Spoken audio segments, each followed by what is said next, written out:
সকাল সকাল চলে এসেছি কাকি দিতে।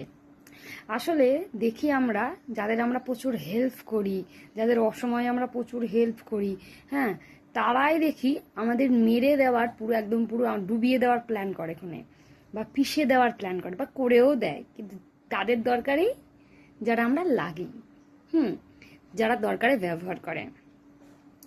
সুজ হয়ে ঢুকে ফাল হয়ে যারা বেরোয়, যারা দিনের পর দিন বাড়িতে এসে নিজেদের দরকার মেটাবে, তারাও মাথা চেবার সুযোগ পেলে পরে একদম পুরো চিবিয়ে নেয়। এখন তো মনে হয় মানে কি মানুষকে হেল্প করার মানে কথা ভাবলে পরে মনে হয় কি জুতো দিয়ে পেটা করে একদম পাপ থেকে জুতোগুলো টপ টপ টপ টপ করে মারতে হয়। কেননা এরা মানে কুকুরের থেকেও নোংরা, রাস্তার যে কুকুর তাদের থেকেও নোংরা। তারপরে তো আরও তো বাদবাকি মানুষরা আছে, সবাই তো আর বাড়ি আসতে পারে না, কিছু বাইরের মানুষও আছে যারা দরকারে ব্যবহার করে, সুজ হয়ে ঢুকে ফাল হয়ে বেরোয়।